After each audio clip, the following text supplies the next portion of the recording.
intestinalis, isinya jaringan dari lamina propria. Ini yang tengahnya yang ada lubangnya tadi yang disebut central arteria.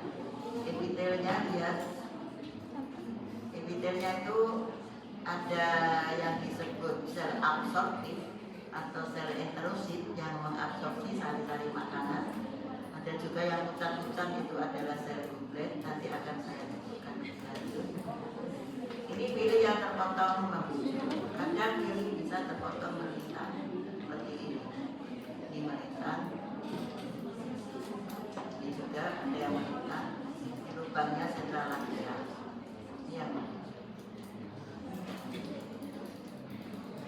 sedangkan yang tenggelam di sini ini adalah kripta-kripta dari kripta dari.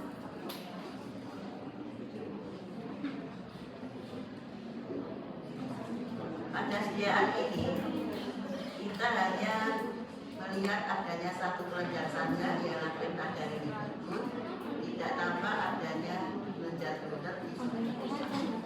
Berarti ini bukan duodenum. Dari belakang bicara sendiri, melok ke atas. Ini sulit ya. JNR ini sulit. Praktikum paling sulit ini. Dibanding yang lain paling sulit.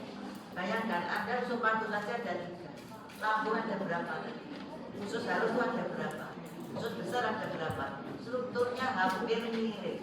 Kalau Anda nggak fokus, nggak bisa. Pasti nggak bisa. Ya, kita lanjut ya. Ini pili intestinalisnya, ini kripta berikut.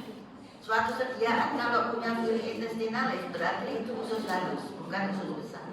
Usus besar tidak punya pili intestinalis. Yang punya pili intestinalis adalah usus halus. Data-data daya sakit akan di sini yang perlu Anda dengar, perlu Anda diteni, perlu Anda lihat. Kalau Anda bicara sendiri, lolos untuk bicara, ya, lewat. Anda kan nggak bisa nanti mendiagnosa. Jadi kalau ada pili intestinalis berarti itu adalah usus halus. Ya, usus besar tidak punya pili intestinalis. Nanti lambung, bibirnya, permukaan nggak punya sel goblet. Kalau usus halus punya. Ya, begitu itu yang harus dicermati. Duodenum kelenjarnya 2 macam. Kalau ini 1 macam berarti bukan duodenum, usus halus saja. Bisa sebut usus halus, bisa sebut duodenum juga bisa. Yang tenggelam di sini namanya kripta berikut, yang menonjol namanya pili-pili intestinalis. Nah, itu kalau nggak cermati Anda nanti nggak bisa karena hampir mirip-mirip. Nah, ini terpotong melintang-lintang seperti ini ya jadinya.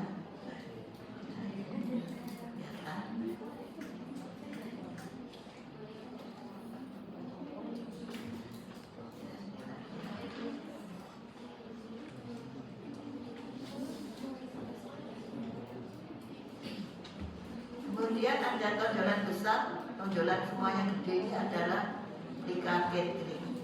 Tonjolan yang disebut plika Kettering ini sering bercabang-cabang dan permukaannya selalu ditumbuhi oleh wili-wili.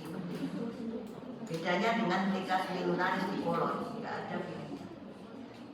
Kalau plika semisirkularis dari Kettering selalu punya wili-wili.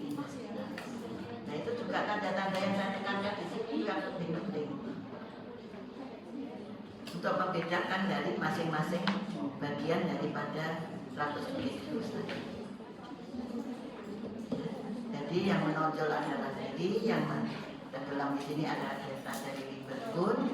Kita lihat bahwa semua kripta Lieberkühn ini letaknya di dalam lamina propria. Submukosa tidak punya kelenjar, berarti bukan sediaan duodenum, tapi ini sediaan usus halus atau boleh duodenum juga bisa.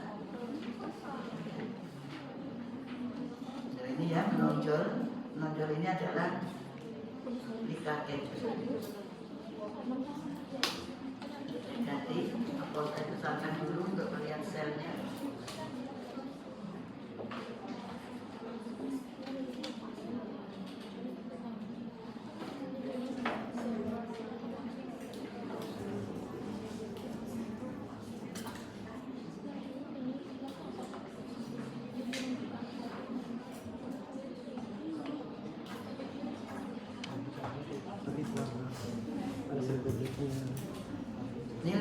selnya ya.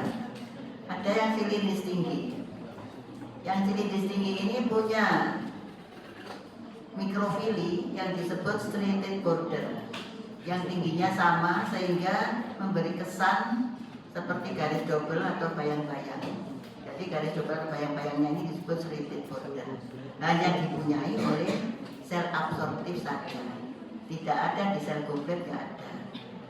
Tapi yang punya adalah sel absorptif atau disebut sebagai sel enterik sel atau sel absorptif. Dia punya mikrofili untuk memperluas permukaan sehingga absorpsi lebih optimal. Sel goblet tidak punya mikrofili.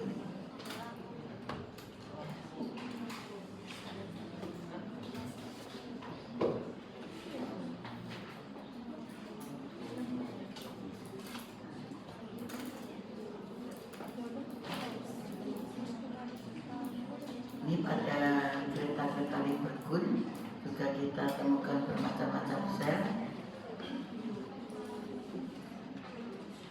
Kalau sel-sel yang mengalami mitosis ini adalah sel silindris rendah atau stem cell. Dia akan mengganti sel-sel yang rusak. Ini pada kereta Lieberkühn. Juga di kereta Lieberkühn biasanya kita bisa menemukan sel panet yang merusak dinding bakteri dan juga sel adipin berupa sel enteroendokrin yang menghasilkan